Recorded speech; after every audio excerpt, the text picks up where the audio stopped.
la intervención del asambleísta César Ron. Con mi solidaridad y mis más sentidas condolencias tanto a William como a Liliana, y me uno al dolor de sus familias por esas pérdidas tan irreparables que han sufrido. También quiero, señor presidente, señores legisladores, rendir homenaje a un político ex legislador, ex prefecto provincial de Pichincha, ex vicepresidente de la Asamblea Nacional, que también ha fallecido. Me refiero a Marco Landázuri, fundador del partido Izquierda Democrática, político serio, reconocido en nuestro país. A su familia le deseamos paz de su tumba y nuestras más sentidas condolencias. Señor presidente, señoras y señores legisladores, entrando en materia, realmente con la ley de fortalecimiento de la dolarización, hoy más que nunca hemos visto las distintas visiones y los distintos sesgos ideológicos y políticos que se dan con naturalidad en la Asamblea Nacional. Y claro, cuando uno controla todos los poderes de manera omnímora y cuando uno ejerce el poder y control de la política monetaria en el país y del Banco Central y hace y deshace y maneja los recursos del Estado como que fueran propios, entonces resulta que todo está bien.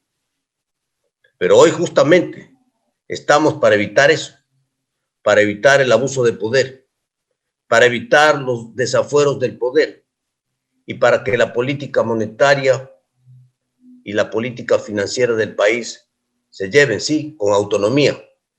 Sí, son facultad del Ejecutivo, sí, pero a través del Banco Central, que tiene que ser autónomo, independiente e institucional, para que ningún gobierno le vuelva a tomar de la manera que se tomó la reserva monetaria del Banco Central del Ecuador, y me refiero al gobierno anterior, dejando a las finanzas públicas, a la economía y a la estructura económica del Estado y a la reserva monetaria en una situación de insolvencia.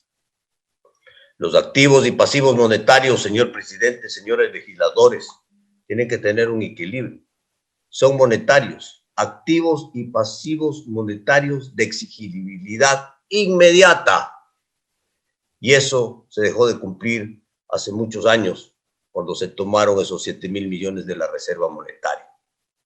7,000 millones de dólares que hoy le dejaron en el momento que se tomó el dinero para pagar los exagerados gastos del gobierno anterior, le dejaron a la reserva monetaria con una cobertura de apenas 28 centavos de dólar por cada dólar de reserva.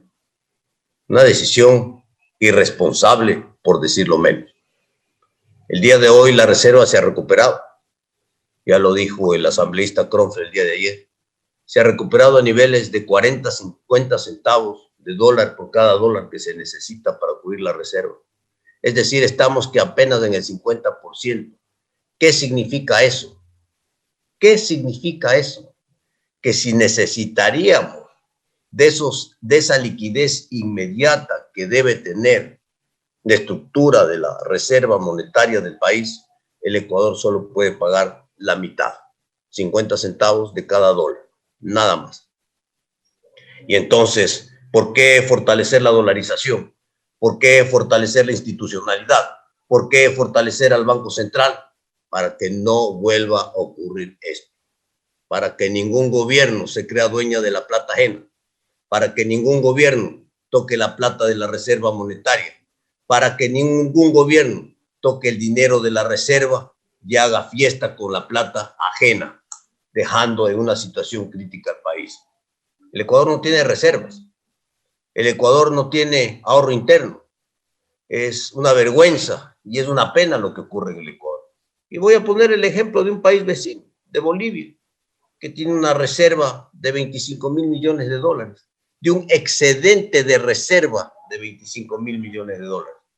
Y entonces, claro, Bolivia hace frente a la crisis, a la pandemia, tiene la plata para comprar las vacunas, sale a los mercados financieros, le prestan plata, porque su situación está perfectamente estructurada, porque su Banco Central determina seguridad y solvencia y liquidez. El Banco Central del Ecuador no determina el día de hoy ni seguridad, ni solvencia, ni liquidez. Y entonces Bolivia hace frente, va y compra las vacunas en época de pandemia sin ningún problema, porque tiene excedentes de la reserva. El Ecuador ni siquiera tiene reserva. Entonces el Ecuador ni siquiera tiene para comprar una funda de chifles. Esa es la triste realidad de cómo se ha manejado no solo las finanzas públicas, sino la reserva monetaria del país. Otro ejemplo, sencillo, para que todos entendamos lo que ha pasado aquí. Se cuadraron los balances del Banco Central, producto del despojo de los 7,000 millones de la reserva monetaria, y se cubrió el hueco con bonos, con papeles y con acciones de los bancos. Entonces, el día de hoy, si usted necesita el dinero, ¿cuánto valen esas acciones? ¿Cuánto valen esos papeles? ¿Cómo le va a pagar el gobierno nacional, por ejemplo, a la Seguridad Social los 11,000 millones de dólares que los tomó? No es plata del gobierno, es plata de la Seguridad Social que está quebrada. Es plata de los afiliados, de los trabajadores, que todos los meses entregamos 25% de nuestro salario a la Seguridad Social para construir un ahorro. ¿Qué ocurre? Que no hay la plata. Y entonces nos van a devolver un papelito que no vale nada. Eso se ha hecho con la Reserva Monetaria del Ecuador. Por eso es lo que se tiene que evitar. El Banco Central no está para salvar a los bancos privados. El Banco Central no es prestamista de primera instancia. Los bancos privados tienen su estructura propia y su responsabilidad.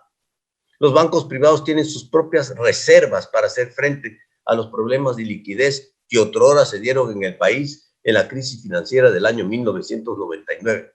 Por desafueros y desajustes en el manejo económico, por abusos de la banca, sí señor. Que eso ya no se ha repetido, no se ha repetido.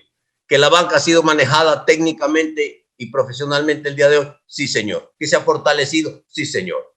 Y que el Banco Central no presta plata para salvar a los bancos, ya no presta plata para salvar a los bancos. Aquí tenemos que hablar las cosas con absoluta claridad, con absoluta transparencia. Eso es lo que tenemos que hablar. Y entonces, esa es la situación del Ecuador.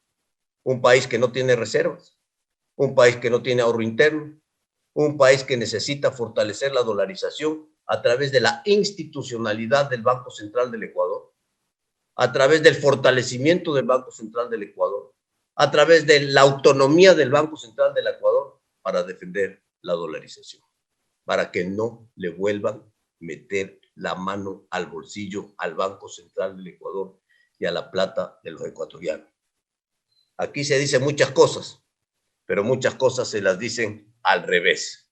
Unas con inteligencia, que la tienen en muchos asambleístas, y otras con un desconocimiento total de materia económica financiera. ¿Por qué se requiere fortalecer el Banco Central? ¿Por qué los bancos centrales del mundo necesitan tener fortaleza y dar seguridad? Primero, para tener una estructura sólida económica financiera que le permita tener solvencia para enfrentar cualquier situación de emergencia. Segundo, para tener esos excedentes que en su momento puedan servir para cualquier situación de emergencia en los países. Tercero, porque tienen que tener liquidez para responder al dinero de la reserva monetaria, que no es plata del Banco Central ni del gobierno de turno. Y finalmente, cuando se tiene seguridad y se tiene solvencia y se tiene transparencia y se tiene liquidez y se tiene excedentes, entonces esa seguridad que representan los bancos centrales en el mundo, y que son muchísimos, le permiten ser sujetos de crédito, tener mejores tasas de interés, bajar el riesgo país. Porque la gente se pregunta y dice, ¿por qué el riesgo país del Ecuador está tan alto? 1,200 puntos, ahora bajó a 800 después de que ganó Guillermo Lasso las elecciones. Porque es por esto, pues, esta es la razón. Porque el Ecuador no tiene reservas, porque el Ecuador no tiene ahorro, porque la reserva monetaria del Banco Central del Ecuador únicamente cubre el 50% de los pasivos. Por eso es el riesgo país tan alto. Si el Ecuador estaría 1-1 y además tendría excedentes, tenga la plena seguridad que el riesgo país del Ecuador estaría en 200 puntos. Y entonces, obviamente, los créditos que vienen al país serían a tasas de interés muchísimo más bajas de las que tenemos ahora, y la Junta de Política Financiera podría regular perfectamente los créditos y las tasas de interés a tasas de un dígito, que es lo que esperamos que se haga a todos los ecuatorianos. Pero primero tenemos que construir leyes que vayan en esa dirección y que permitan no solo el fortalecimiento de la dolarización, sino principalmente el fortalecimiento de la institucionalidad en el país. Tengan la plena seguridad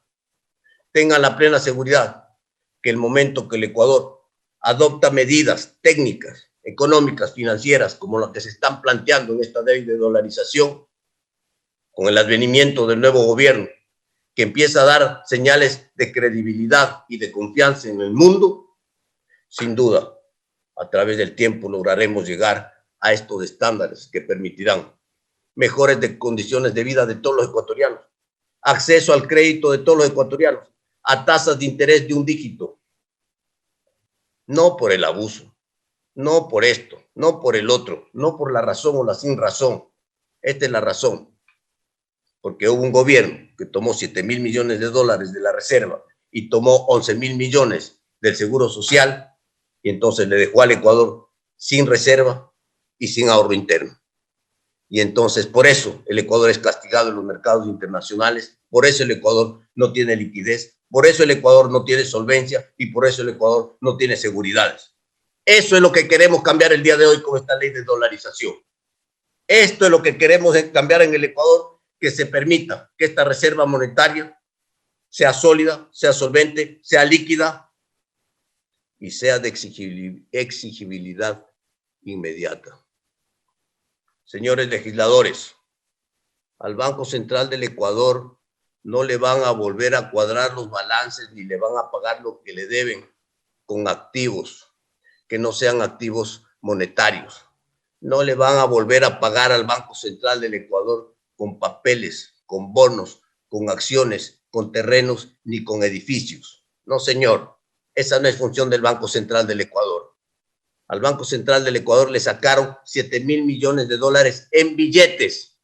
Al Banco Central del Ecuador le tienen que devolver 7.000 millones de dólares en billetes.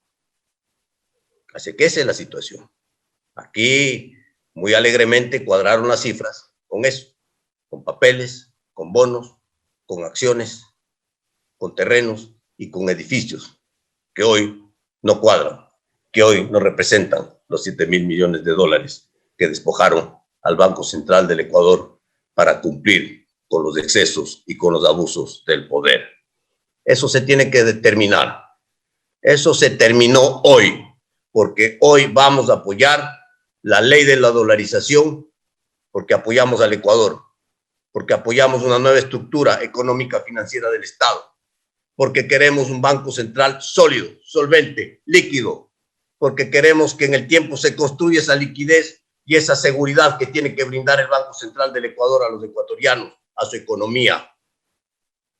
Eso es lo que queremos, que el Ecuador sea sujeto de crédito a bajas tasas de interés, que baje el riesgo país y que con el tiempo volvamos a tener ahorro interno con las reformas que se tendrán que hacer necesariamente en la seguridad social, para que tampoco ningún gobierno le coja la plata del Seguro Social, que no es plata del Seguro Social ni del gobierno, sino de los afiliados, de los trabajadores, de los empleados de la seguridad social. El futuro del país está en nuestras manos. Depende de qué lado nos ponemos, qué visión tenemos.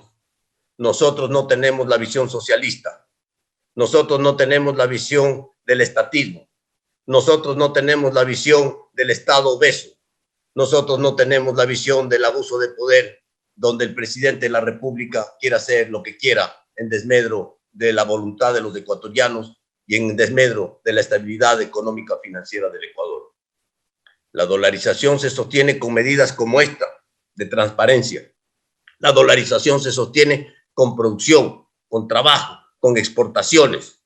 La dolarización se sostiene trabajando más y produciendo más, con reglas claras de juego que permitan dar señales claras a los mercados internacionales, que permita dar señales a los mercados del mundo, a los multilaterales de crédito, porque vamos a seguir necesitando de ellos hasta estabilizar la economía ecuatoriana para poder lograr en el mediano plazo tasas de interés de un dígito que le permitan al país tener esperanza de cambio y de vida mejor para todos los ecuatorianos. Señor presidente, señoras y señores legisladores. Escuchábamos y veíamos ahí al asambleísta. Tiene la palabra el asambleísta César Nancy Ron. Wamba. Él dijo que lo que busca este proyecto es evitar abusos de poder y para que la política monetaria se lleve con